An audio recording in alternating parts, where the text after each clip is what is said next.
Eh, Siempre cuando ya se acerca algo especial, y esto es algo especial, cuando se acerca el fin de año, ya la gente empieza a estar más revolucionada, siempre hay cosas que hacer, que aquello, que lo otro.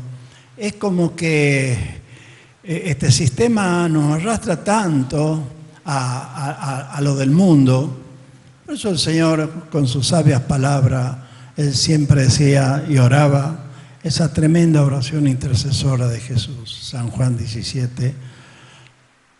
Aunque están en el mundo, no son del mundo. El Señor está pidiendo por nosotros y está guardándonos a nosotros.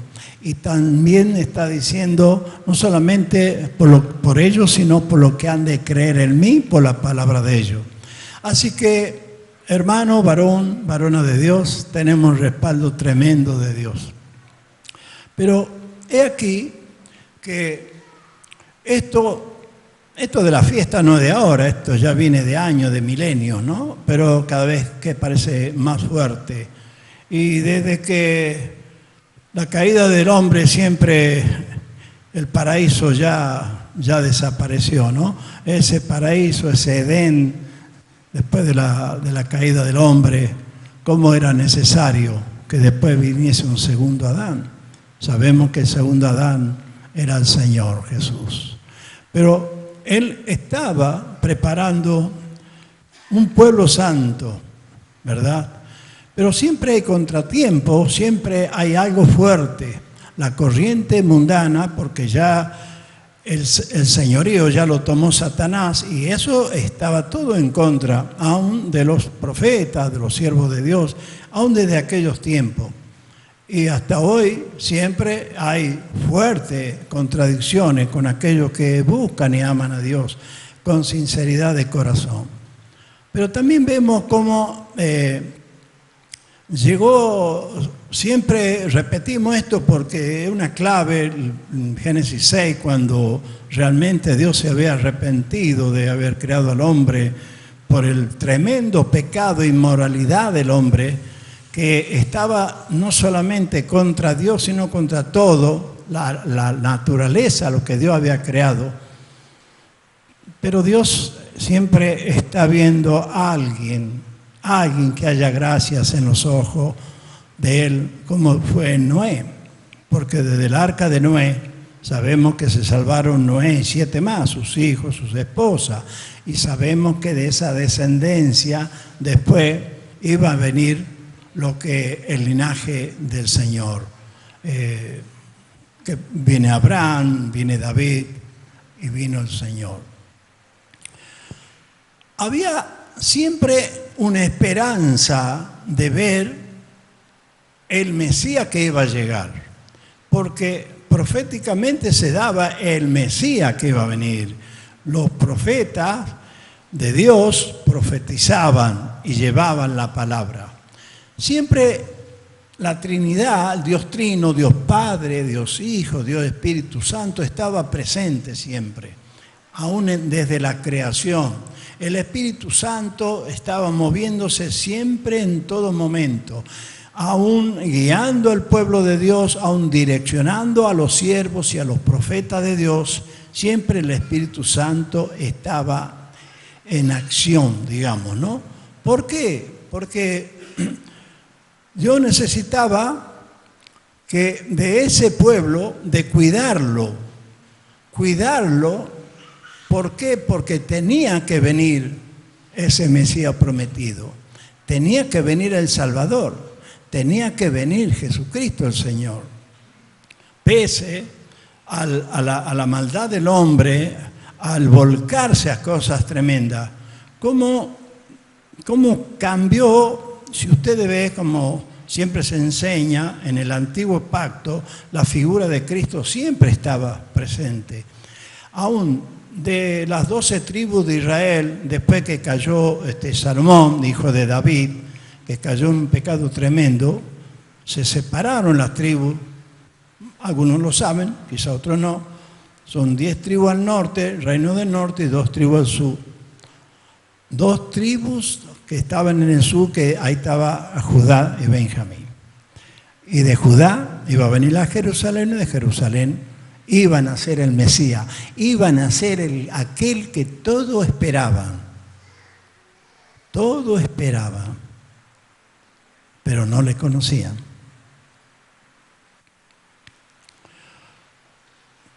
Cuando llega este momento tan especial, anunciado, Dios envió primero otro profeta. Ese profeta era el anunciador del Mesías. Sabemos que era Juan el Bautista, ¿verdad? Ahora estamos haciendo un recuento para que ustedes veamos qué es lo que el Señor nos está enseñando, qué es lo que el Señor nos está mostrando. Cuando Juan el Bautista comienza su ministerio, Jesús, por supuesto, estaba en la edad, era 6 meses mayor nada más Juan el Bautista. Eran primos en la carne, primo hermano.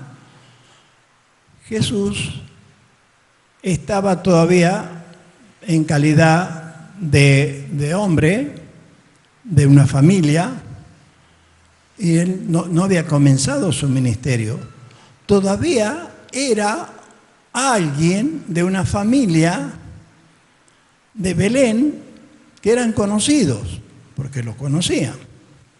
José era carpintero, tenía sus hermanos, Jesús era carpintero, ayudaba a su padre, tenía oficio, siempre trabajaba junto a él.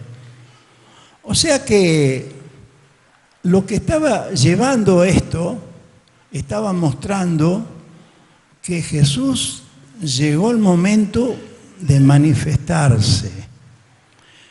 Llegó el momento de hacerse conocer. Aunque uno puede conocer, uno puede vivir en determinado barrio, en determinado lugar. A veces, si algunos vecinos decían, ¿lo conoce que vive allá a la otra cuadra? Sí, lo conocemos. Lo conocemos de vista, pero sí lo conocemos. A ustedes, a mí, los vecinos de allí cerca, ya nos conocen. Pero nos conocen de ahí de afuerita nomás. A todos nos conocen así, ¿verdad? El tema es, cuando el Señor comienza su ministerio, entonces se presenta ante Juan el Bautista, que estaba bautizando. Es un cambio total. Ahí cambia un pacto de Abraham, que era de la circuncisión, y en Jesús ya el pacto nuevo era el bautismo en agua, que simbolizaba muerte y resurrección. Entonces, es como algo fuerte que estaba ocurriendo en el pueblo de Israel. Jesús vino, se presentó, se bautizó. A veces ese tema del bautismo también es algo, si verdaderamente no conocemos al Señor, no vamos a saber lo que significa el bautismo. Si no conocemos al Señor, no vamos a saber qué significa la resurrección y muerte de Cristo. Porque cada uno venimos de distintos lugares, de distintos dogmas, de religiones. ¿Cuántas veces uno cuando era chico iba a ver en Semana Santa la vida, pasión y muerte del Señor, y uno venía con lágrimas en los ojos, ve lo que le hacían al Señor? Pero una cosa muy liviana.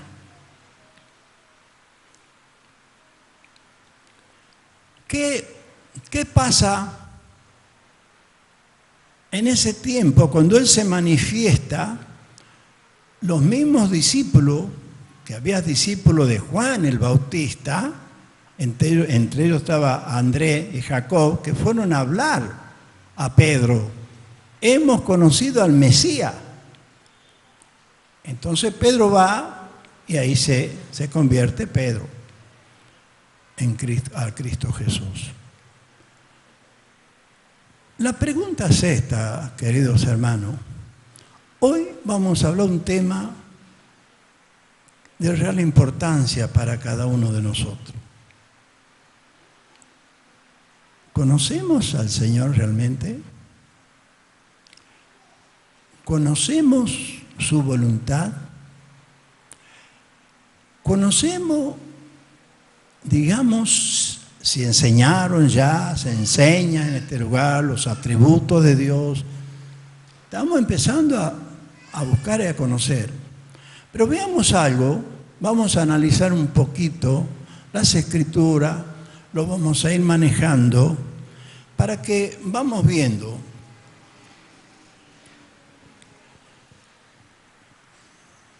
Juan 6:42, es cortito nomás, pero quiero leerle esto para seguir avanzando. 6:42 en Juan dice, 41 y 42, murmuraban entonces de él los judíos porque habían dicho, yo soy el pan que descendió del cielo, había dicho el Señor.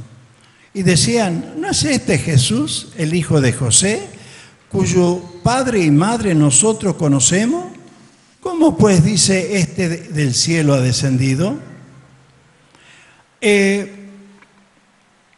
Acá vemos un conocimiento del Señor externo, de afuera. ¿No es este el hijo del carpintero? ¿No es este el que vive allá en Belén? A veces nos debemos preguntar, cada uno de nosotros, ¿cuál es el conocimiento que tenemos del Señor? De acuerdo al conocimiento que tengamos del Señor, va a ser nuestra actitud, va a ser nuestra forma de vida, va a ser nuestra obediencia. Aunque hay muchos que parecieran que el Señor lo conoce muy en distancia, como aquel que vive en aquel lugar. Podemos habernos bautizado, podemos participar de la Santa Cena, podemos venir, adorar, cantar. No estoy hablando pura y exclusivamente de este lugar, de esta congregación. Yo sé que en muchos lugares se hace lo que estoy avisando acá, pero la pregunta es, ¿conocen a Cristo Jesús? ¿Lo conocen? Juan 14, 6, 11. Vamos a Juan 14, 6, 11.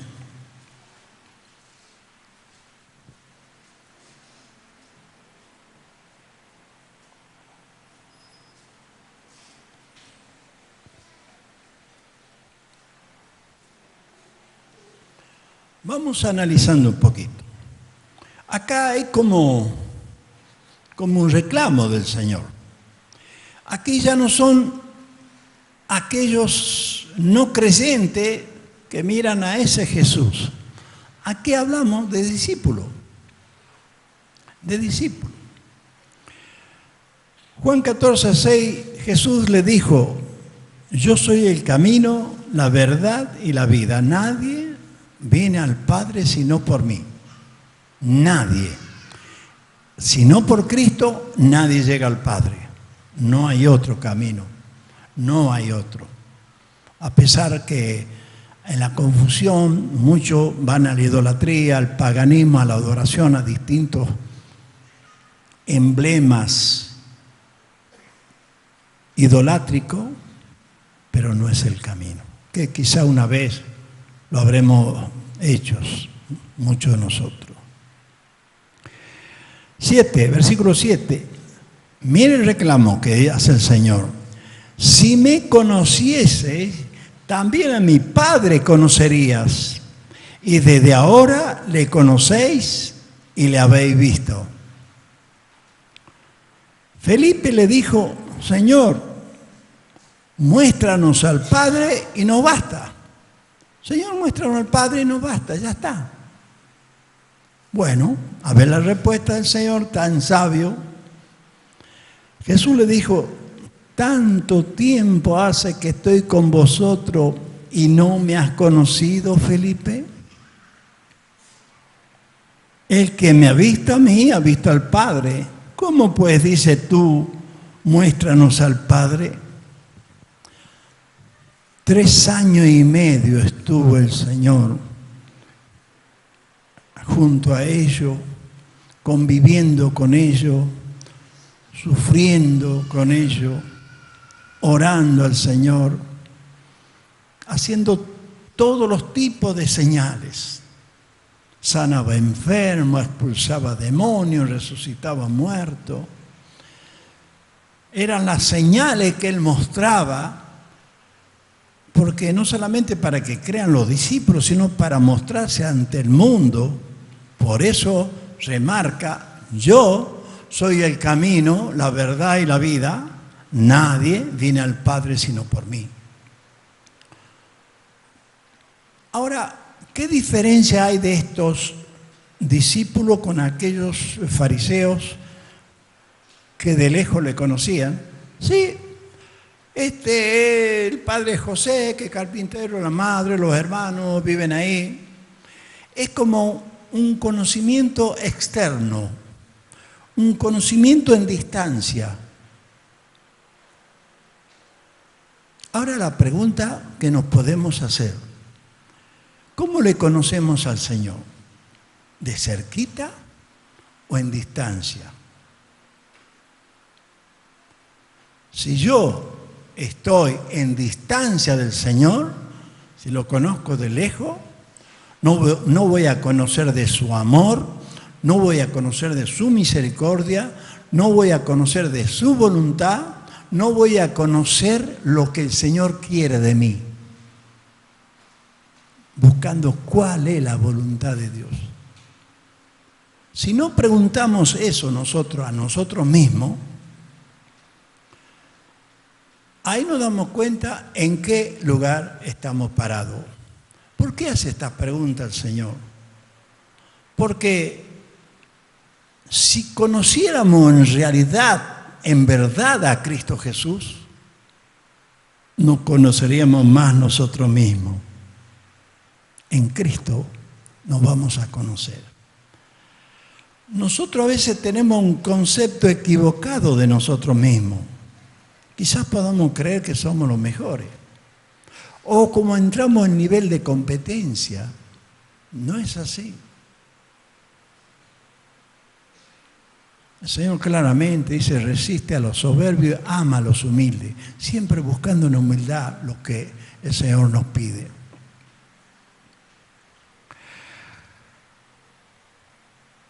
Jesús le dijo: tanto tiempo hace que estoy con vosotros y no me has conocido, Felipe. El que me ha visto a mí, ha visto al Padre. ¿Cómo pues dices tú, muéstranos al Padre? 10. ¿No crees que yo soy en el Padre y el Padre en mí? La palabra que yo os hablo, no las hablo por mi propia cuenta, sino que el Padre que mora en mí hace las obras. El Padre que mora en mí hace las obras. Creedme, que yo soy en el Padre y el Padre en mí. De otra manera, creedme por las mismas obras. Aleluya. El Señor mostraba. Acá, ¿por qué Felipe todavía tenía esa duda? Porque también para Felipe, para los discípulos, Jesús era todavía el Jesús, el Nazareno, el Jesús encarnado. Ustedes recuerdan que muchas veces se enseñó acá las 3 partes de lo que enseñaba de Jesús profetizado, Jesús encarnado y Jesús glorificado. Después que muere y resucita, haciendo el reino del cielo, es Jesús glorificado. Ahora, ellos acompañaban a Jesús, pero todavía estaban las dudas. Todavía en ellos no estaba el creer con toda la fe. ¿Por qué? Porque no habían sido todavía regenerados. La regeneración es un proceso. En primera instancia, estamos viendo que el Señor, en su amor y su misericordia, para ser regenerado tenemos que ser justificados, para ser justificados tenemos que ser redimidos por la sangre, y para ser redimidos debemos ser salvos, buscar al Señor. Este proceso todavía no estaba en los discípulos. Ellos amaban al Señor, seguían al Señor, pero para ellos todavía Jesús no era Jesús el Cristo, sino era Jesús encarnado. Ya explicamos también que el Cristo significa el ungido, el Mesías. Y cuando se transformó Jesús en el Mesías, en el bautismo. Este es mi Hijo amado, que en él tengo complacencia, a él oíd. Cuando le aparece el Espíritu Santo respaldando la misión que le encomendaba al Señor. El bautismo no es una cosa muy liviana. Muchas veces, muchos han bautizado porque otros se bautizan, porque es como por tener una credencial. Bueno, yo ya soy bautizado, pero no llegan a comprender en real dimensión lo que corresponde al bautismo. En su muerte fuimos bautizados nosotros, en la muerte de Cristo Jesús. Él, el Señor, cuando se bautiza, en ese momento tomando el pecado de toda la humanidad, de todos los tiempos, desde antes de ese momento y después el pecado y la inmundicia de todos nosotros. Y en la cruz del Calvario, cuando el Señor da su vida por nosotros y derrama su sangre preciosa por nosotros, queridos hermanos, ahí se consuma la muerte de Cristo. Cuando nosotros nos bautizamos en su muerte. No es que le matamos a Jesús y nos matamos nosotros para que estemos con Él. No, en su muerte morimos nosotros. En su muerte. No es que uno muere cuando se bautiza. No se asuste, si no uno no se va a querer bautizar. En su muerte tenemos la muerte en Cristo y en la vida eterna del Eterno.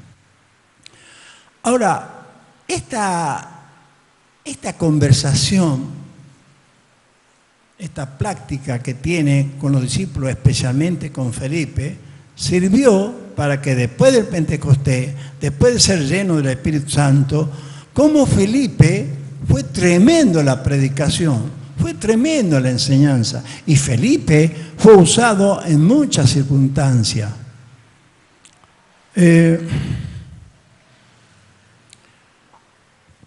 Entonces estamos viendo acá un punto importante. Acá destaca el Señor que Él es el único camino, la verdad y vida para estar en Cristo, con el Señor. Viene otra circunstancia. Vamos a ver Mateos, ya en otra práctica con los discípulos, Mateo capítulo 16,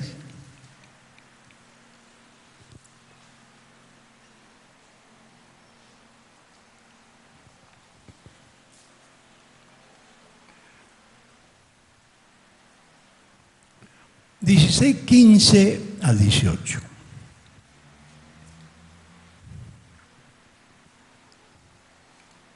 Vamos a leer desde el 13. A mí me gusta que ustedes tomen nota y que después lo analicen en su casa, que lo lean en el Espíritu. En el Espíritu estamos enseñando, pero a sola, a usted en la intimidad, el Espíritu Santo le va a mostrar más cosas todavía. Aquí habla de la confesión de Pedro. 13 dice, 16:13. Viniendo Jesús a la región de Cesarea de Filipo, preguntó a sus discípulos diciendo: ¿quién dice los hombres que es el Hijo del Hombre? Ellos dijeron: uno, Juan el Bautista, otro, Elías, y otro, Jeremías, o alguno de los profetas. Y él le dijo: ¿y vosotros quién decís que soy yo? Respondiendo Simón, Pedro dijo: tú eres el Cristo, el Hijo de Dios viviente. Entonces le respondió Jesús: bienaventurado eres Simón, hijo de Jonás, porque no te lo reveló carne ni sangre, sino mi Padre que está en los cielos. No te lo reveló ni carne ni sangre, sino mi Padre que está en los cielos. En ese momento hubo una revelación para Pedro. Y también esto es algo muy mal entendido también por muchos, y porque también dice: yo también te digo, Pedro, que tú eres Pedro, y sobre esta roca edificaré mi iglesia, y las puertas del Hades no prevalecerán contra ella. Sobre esta roca, sobre esta palabra que has confesado, Pedro, edificaré mi iglesia. ¿Qué había confesado? Que él era el Cristo. Él era la roca. Él la iglesia. No la mala interpretación a una inversión católica que dice que Pedro fue el primer papa. Grosero error. Y si fueron así, mataron al primer papa. No fue así. Es por su confesión.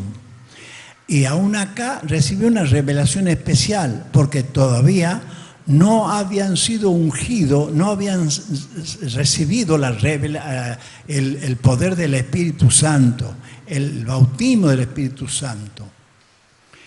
Ahora, la comparación que hacían los discípulos, uno dice: bueno, puede ser Jeremías, otro dice Elías, y otro, ¿dónde estaba? Mateo 16.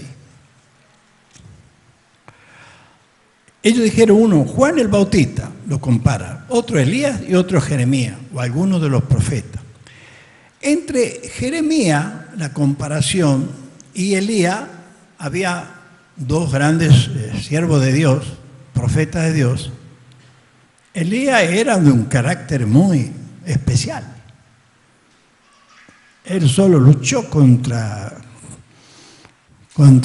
Acab, contra Jezabel, contra todos los profetas de Baal, y siempre estuvo con un carácter muy firme y muy especial, como lo tiene también el Señor, ¿no? Ahora, Jeremías también era un carácter especial, pero era muy, muy sensible. Él le llamaban el profeta llorón en Lamentaciones, Jeremías Lamentaciones, porque él lloraba por su pueblo, como lloró Jesús por Jerusalén, como lloró Jesús por mucho de que no le conocía.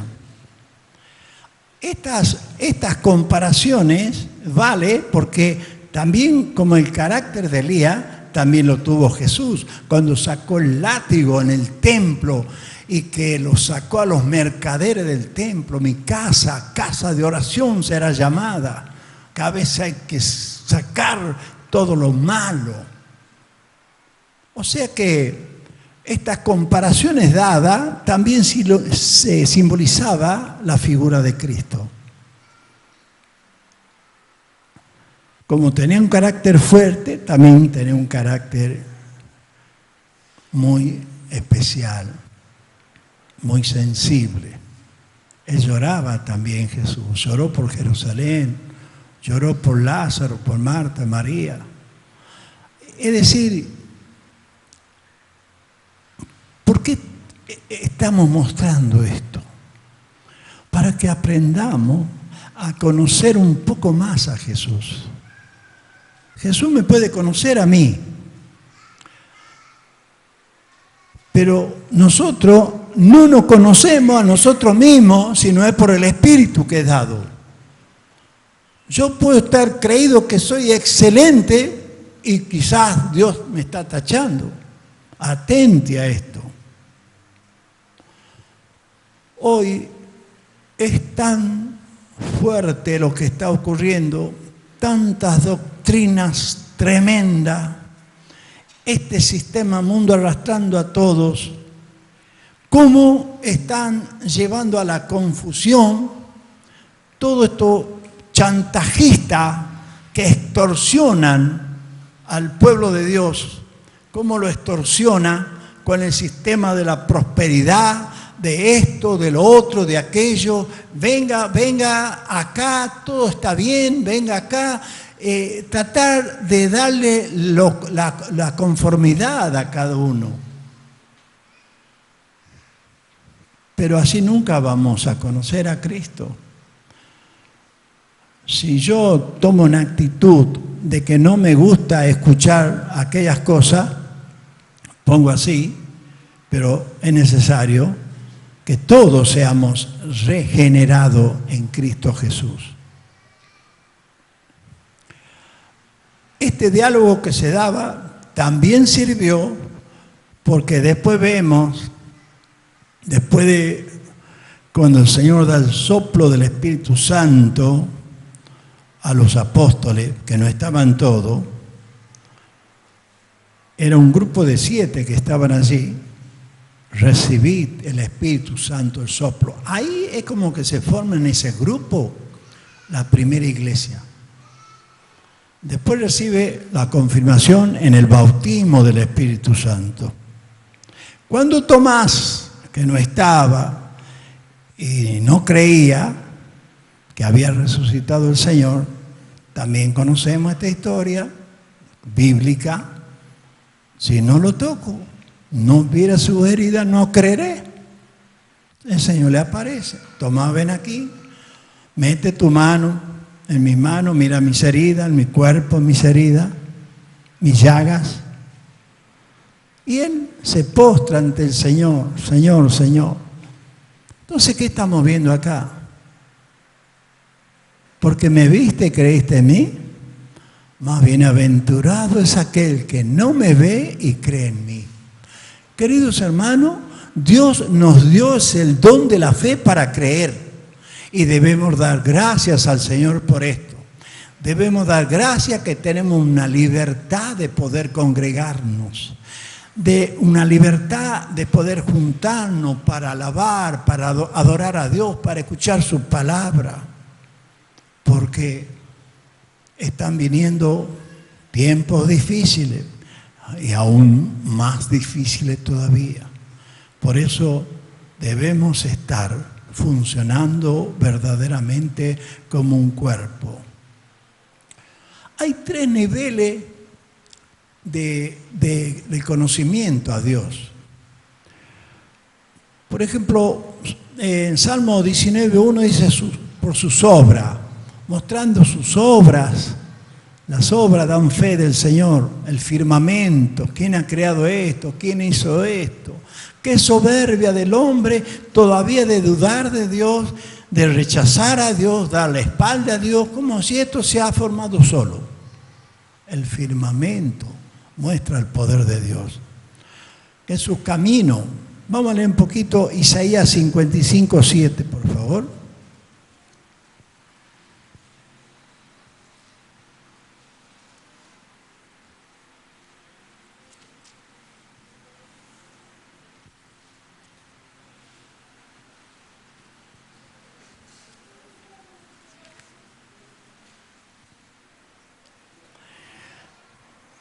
Sí, Isaías 55, del 7 a 9 dice, y es un llamado también, ¿no?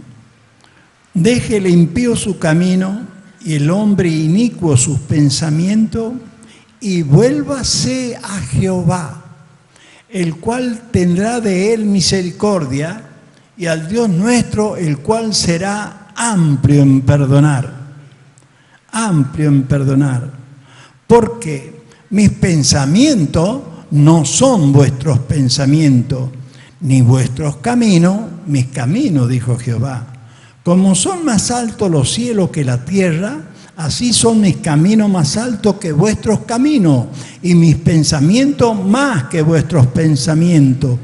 A veces pensamos que nuestros pensamientos son muy superiores, que yo con el camino que estoy yendo voy perfectamente, pero hago lo que yo quiero, hago mi voluntad, pero no cumplo con los preceptos, con los mandatos de Dios, lo que Dios me pide. Entonces, acá estamos viendo algo, ese choque, esa confrontación. Dios habla en la verdad, porque Dios es un Dios que siempre nos está guiando, nos está bendiciendo, nos está enseñando. Pero ¿qué era necesario para esto, queridos hermanos? El Señor sabía que tenía que volver al cielo. Después que los discípulos ya fueron llenos del Espíritu Santo, es necesario que yo me vaya, pero vendrá Consolador, que es el Espíritu Santo. Ahora, acá está la diferencia, queridos hermanos. En el antiguo pacto, el Espíritu Santo estaba, siempre ha estado desde la creación del mundo. El Dios Trino estuvo desde la creación del mundo. El Espíritu Santo guiando a los profetas de Dios, el Espíritu Santo guiando al pueblo de Dios, guiando a cada uno de los siervos que estaban atentos a Él, pero estaban sobre ellos, pero no estaba dentro de ellos. En Cristo Jesús, en el Pentecostés, cuando uno recibe al Espíritu Santo, con arrepentimiento, el Espíritu Santo, somos sellados en el Espíritu Santo. Por eso tenemos un tesoro tremendo que muchas veces no lo sabemos valorar. Este tesoro en este vaso de barro, este tesoro que tenemos, queridos hermanos, un tesoro tremendo que no lo valoramos. Usted sabe que el Espíritu Santo es Dios mismo. Con nuestras actitudes, con nuestro actuar, con nuestra forma de negar a Dios muchas veces, el Espíritu Santo se contricta. Es como este tesoro en este vaso de barro. Si el Espíritu Santo viene a ser el agua que está acá, cuando se contricta queda muy bajito aquí abajo. Contrictado por el pecado, porque no tolera el pecado, no tolera que cada uno haga lo que sienta hacer, realmente no tolera la desobediencia. El Espíritu Santo ha sido enviado para que hacer una conexión entre el hombre y Dios, para reconciliar al hombre con Dios.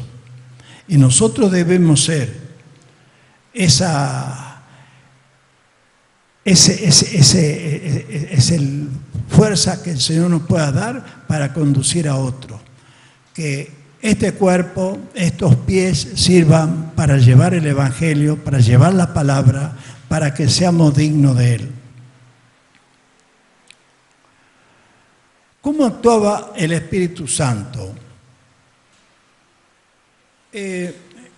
Juan 16:13, acá le vamos a leer un poquito.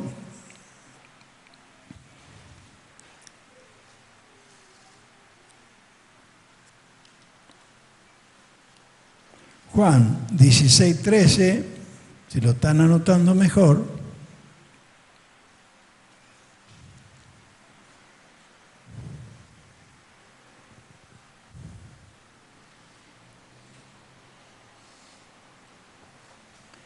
Dice así: pero cuando venga el Espíritu de verdad, Él os guiará a toda la verdad, porque no hablará por su propia cuenta, sino que hablará todo lo que oyere y os hará saber las cosas que habrán de venir. Bueno, cuando venga el Espíritu de verdad. Queridos hermanos, esto es un parámetro para nosotros, para saber si realmente tenemos el Espíritu de verdad. Y Él nos va a hacer saber todo lo que va a acontecer, todo lo que va a venir. Si no, yo no siento remordimiento por el pecado, si yo no siento remordimiento por la desobediencia que tengo muchas veces ante el Señor, cuidado, una luz roja puede encenderse. Esto me va a mostrar a mí si realmente tengo el Espíritu Santo dentro mío, si el Espíritu Santo está contrictado, o puedo servirle con gozo y con alegría, sirviendo al Señor. Esto debemos analizarlo. ¿Por qué? Esto nos va a mostrar si realmente conocemos a Cristo Jesús. Tanto tiempo que estoy con ustedes y todavía no me conocen. Estamos hablando de 3 años y medio con los discípulos. ¿Y con nosotros cuánto tiempo? Si acá empiezo a preguntar, algunos tienen varios años. A mí no me pregunte, ya tenemos más de 46 años con mi esposa.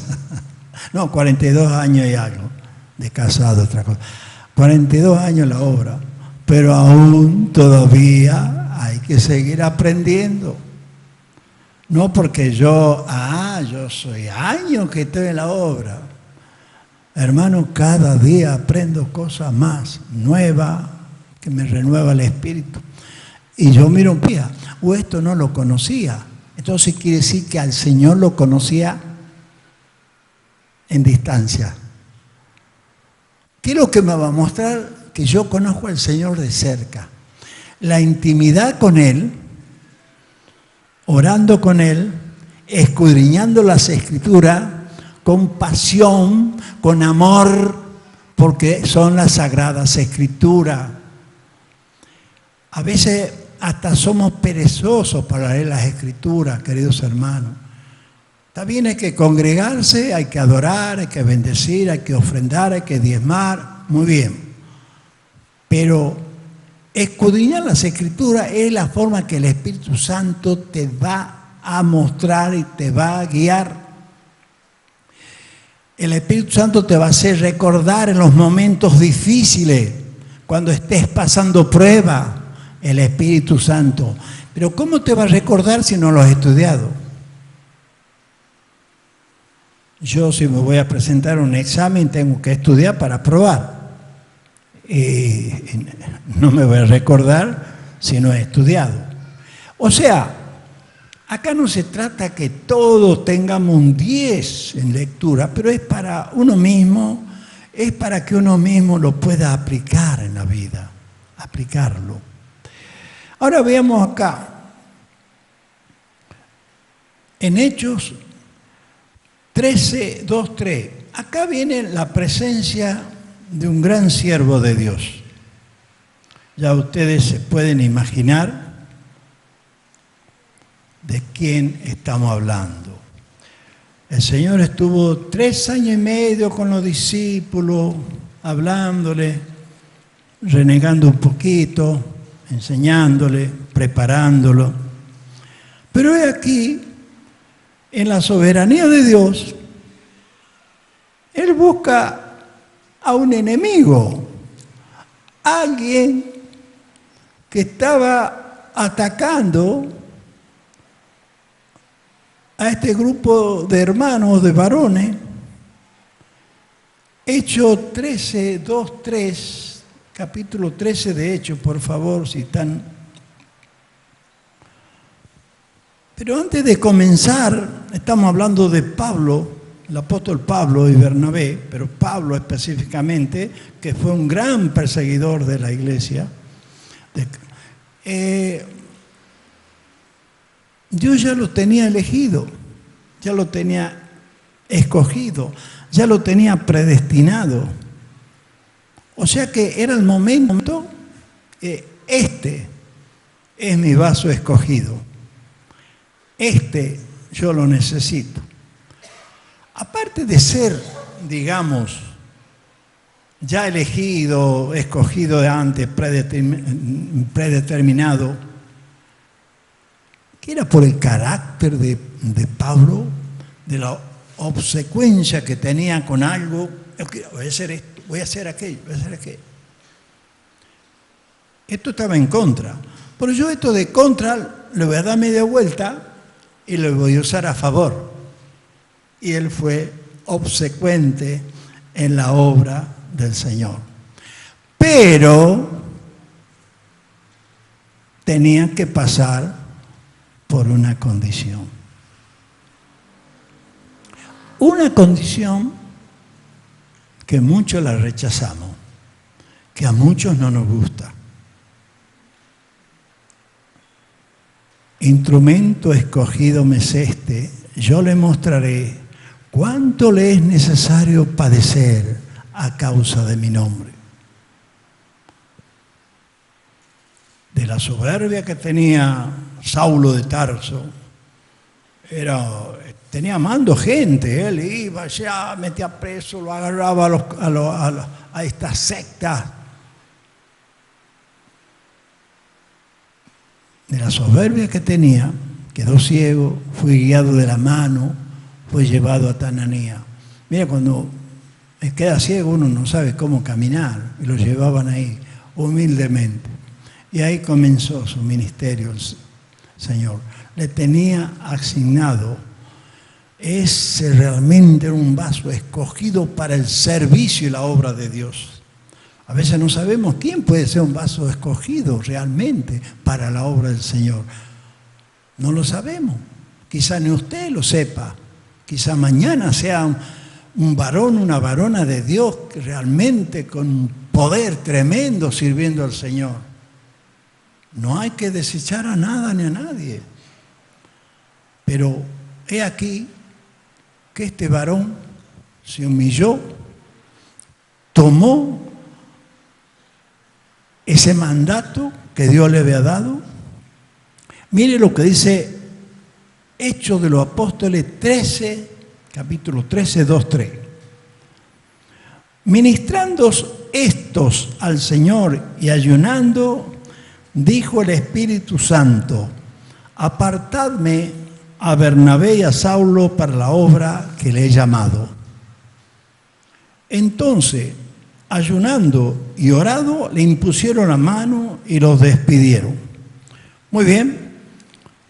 Acá viene en acción no solo el apóstol con Bernabé, con un ayudante, que vení, vamos. No, era el Espíritu Santo que lo guiaba. ¿Por qué? Porque él se sometió, se humilló ante Dios y buscó la dirección de Dios en el Espíritu Santo.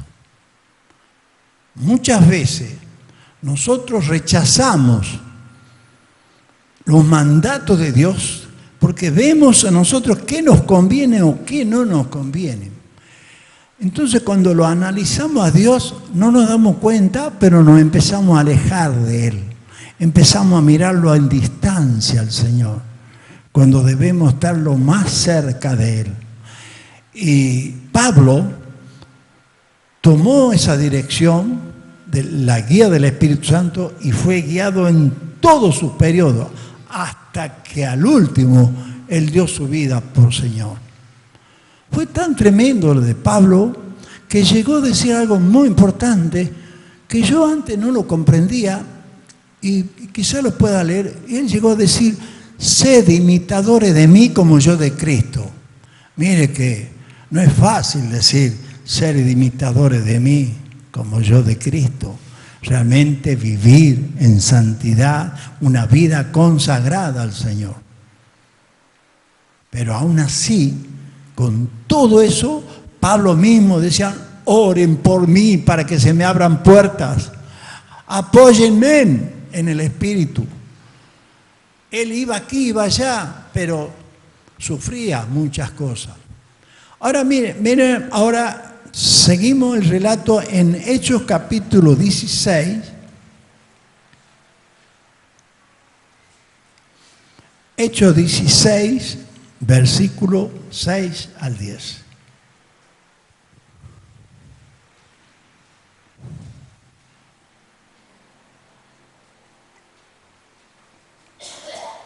Ya hemos encontrado una paginita un poquito más adelante nada más. Hechos 16, del 6 a 10. La visión del varón macedonio. Atravesando Frigia y la provincia de Galacia, les fue prohibido por el Espíritu Santo hablar la palabra en Asia. ¿Quién prohibía? El Espíritu Santo. ¿A quién? A Pablo y a Bernabé. Por ahí digo, ¿cómo? El Señor dice, apartadme a Pablo y a Bernabé, lo ungieron, ayunaron, oraron, lo despidieron. Y ahora el Espíritu Santo, no. Tenían que ir a un lugar. Vuelvo a leer. Atravesando Frigia y la provincia de Galacia, les fue prohibida por el Espíritu Santo hablar la palabra en Asia. Tenían que ir hasta Asia a llevar la palabra.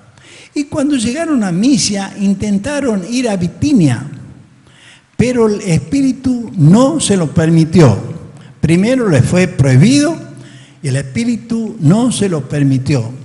Miren ustedes cuando uno está en sujeción del Espíritu Santo. Cuando uno está sujeto al Espíritu Santo, sujeto a Dios,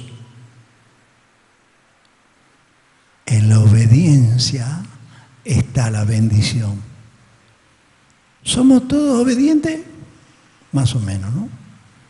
¿Hay obediencia plena? A veces la carne dice no, mi mente dice sí, la carne dice no. Empezamos a calcular, pensar esto, aquello. Cuando está la mente de Cristo es porque el Espíritu Santo gobierna. Bien, sigamos. Y pasando junto a Misia descendieron, versículo 8, y se le mostró a Pablo una visión de noche. Un varón macedonio estaba en pie rogándole, diciendo, pasa a Macedonia y ayúdanos. Bueno, a ver, el Espíritu Santo le prohíbe que vaya allá, le niega que vaya acá, y se le mostró a Pablo una visión de noche, quizá en sueño, una visión. Un varón macedonio estaba en pie rogándole, diciendo, pasa a Macedonia y ayúdanos. No vaya para allá, vaya para acá. No vaya a Yerbabuena, vaya a la banda de Río Salí, vaya a Villa Mariano Moreno. Ahí pone contento varios ahí, ¿no? Vayan allá, ahí hace falta. El Espíritu Santo le estaba avisando dónde debía ir. Qué lindo cuando hay esa conexión con el Espíritu, que el Espíritu lo pueda guiar. Cuando vio la visión, enseguida procuramos partir para Macedonia, dando por cierto que Dios nos llamaba para que le anunciásemos el Evangelio. Y bueno, conocemos la historia en Hechos capítulo 16, cuando después conoce a Lidia y se convierten varias mujeres. Lidia, una mujer consagrada a Dios, ofrece su casa para Dios. Y después en la historia que cae prisionero Pablo y Sila en la cárcel. ¿Por qué? Porque estaba cometiendo tremendo pecado de hablar la palabra de Dios. Que ojo, puede pasar. Todavía acá tenemos la libertad de juntarnos, no hay ninguna persecución, nada, pero hay lugares que hay persecución, hay lugares que prohíben. Gracias a Dios que todavía tenemos libertad de predicar la palabra. Pero qué tan flojos somos para juntarnos cuando el Señor nos está llamando para algo especial. Ahora, instrumento escogido me es este. Pablo fue guiado por el Espíritu Santo, direccionado por el Espíritu Santo, pero también le mostraba la guía del Espíritu Santo y la disciplina del Espíritu Santo. Esa palabra que a nadie le gusta. Y la disciplina del Espíritu Santo.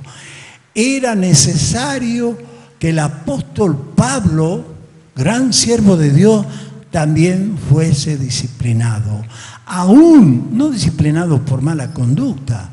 Aún así él había sido algo tremendo lo que Dios había hecho con él, porque lo hizo ascender hasta el tercer cielo en revelación, lo que Dios le dio, todas las revelaciones al apóstol, que fue el único de los apóstoles que recibió toda esta revelación y después le transmitió a los otros apóstoles y cómo debía mostrarse. Ahí era cuando todavía estaban en rencilla, que únicamente era para los judíos, no para los gentiles, que había que circuncidar. Entonces lo agarró a Pedro, 15 días le estuvo bajando la dirección hasta que llegaron a comprender realmente. Pero para que no se enaltezca un aguijón en la carne, un aguijón, según dicen que fue un dolor fortísimo en los ojos o en la cabeza, realmente no sabemos muy claro qué es, pero un aguijón que le dolía muchísimo y él clamaba a Dios. ¿Qué le contesta al Señor?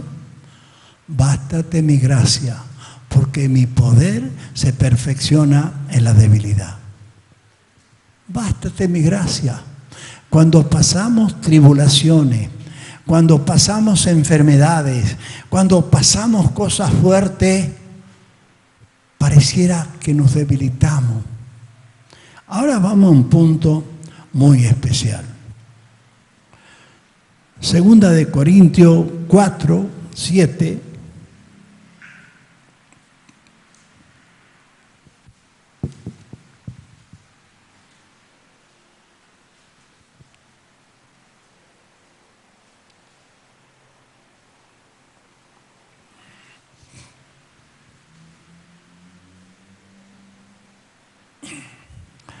Cuatro, 7, a ver.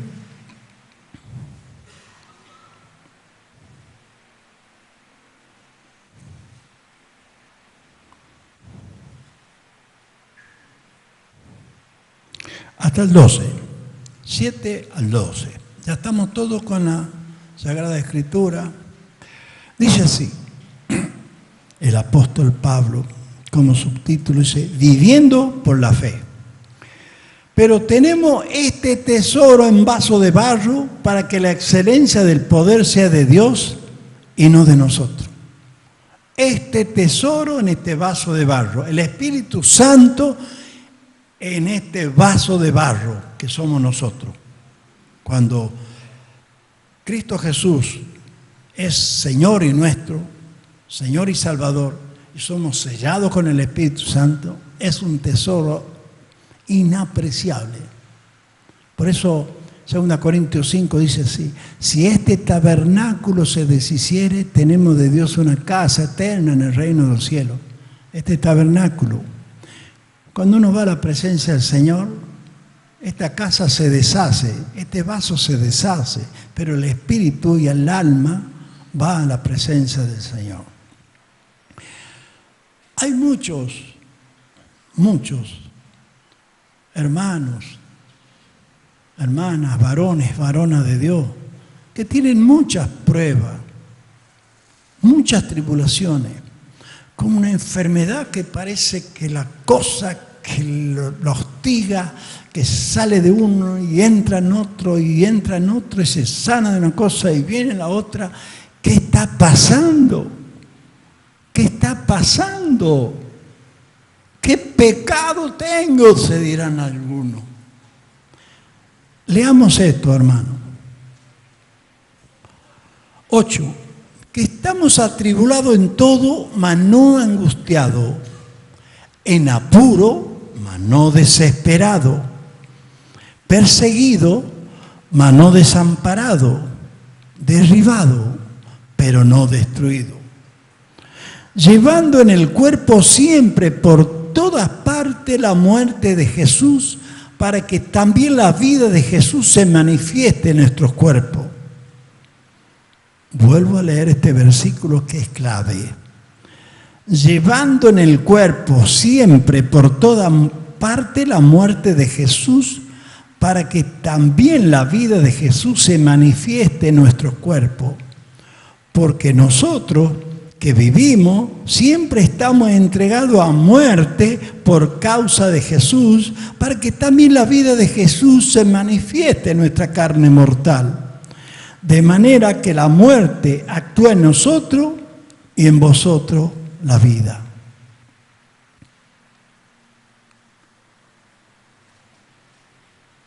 Llevando en el cuerpo, no estoy hablando de este cuerpito, el cuerpo, que la cabeza es Cristo, este cuerpo, llevando en el cuerpo siempre todas partes la muerte de Jesús, la muerte, las enfermedades, las tribulaciones, cosas tremendas que pasó el Señor Jesús por nosotros. Murió en la cruz por nosotros. Para que también la vida de Jesús se manifieste en nuestros cuerpos.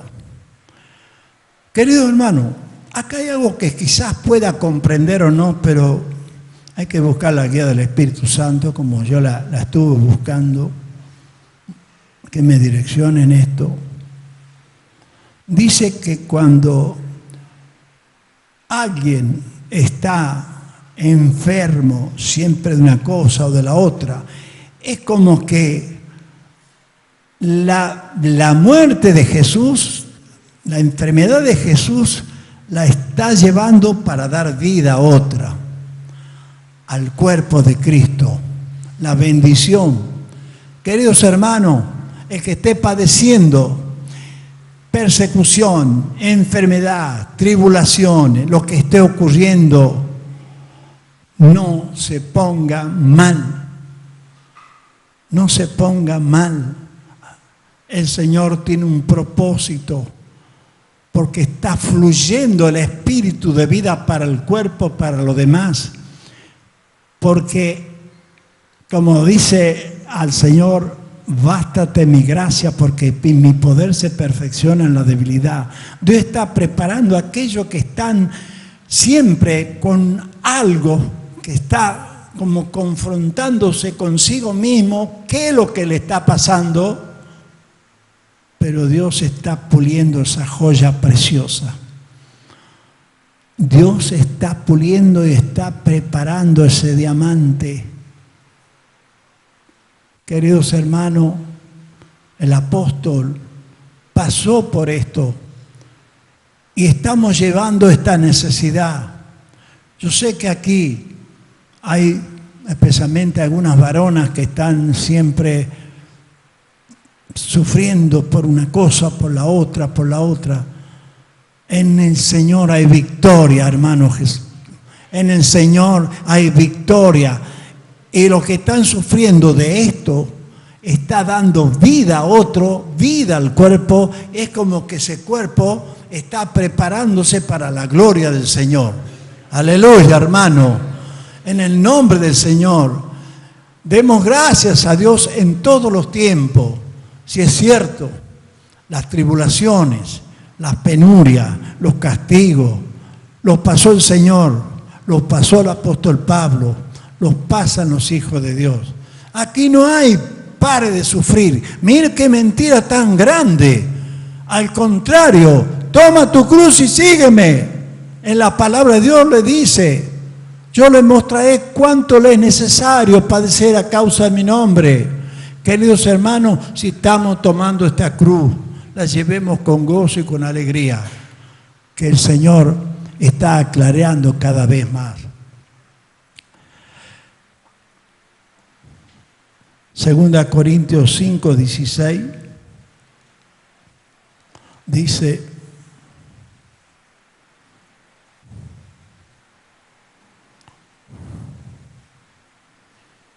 ya estamos todos, Segunda Corintios capítulo 5, 16 y 17. De manera que nosotros de aquí en adelante a nadie conocemos según la carne. Y aun si a Cristo conocimos según la carne, ya no lo conocemos así. Ya no lo conocemos. A Cristo el Nazareno, al Cristo encarnado, ahora conocemos al Cristo glorificado, al Cristo de poder y de victoria en nosotros. También dice, de modo 17, que si alguno está en Cristo, nueva criatura es.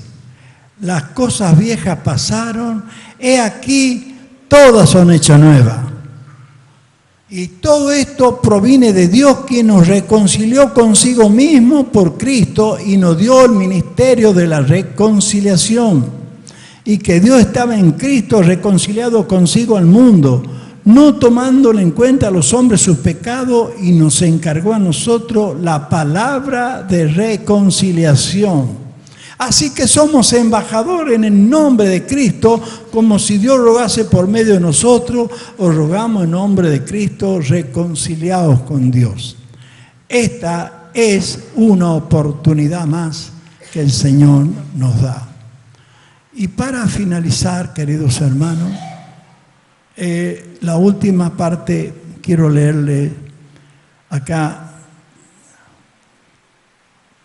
en Hebreo 8:11, dice así: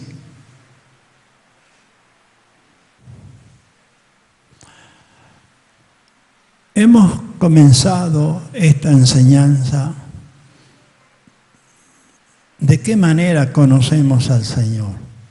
¿Realmente conocemos? ¿Conocemos a Jesús de Nazaret? ¿Todavía nos quedamos como los fariseos, los judíos de esa época? ¿O conocemos al Señor Jesucristo cerca? Y ninguno enseñará a su prójimo, ni ninguno a su hermano, diciendo, conoce al Señor, porque todos me conocerán, desde el menor hasta el mayor de ellos. Todos me conocerán. Aleluya. Gloria al nombre de Cristo Jesús, que nos da su amor y su victoria.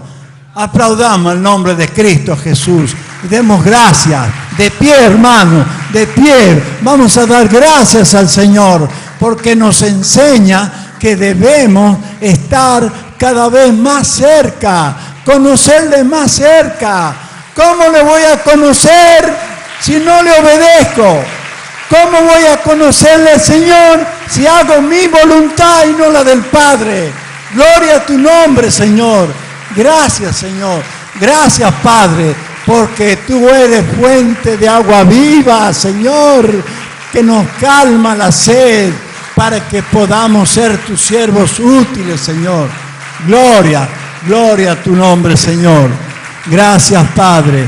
Gracias, Señor.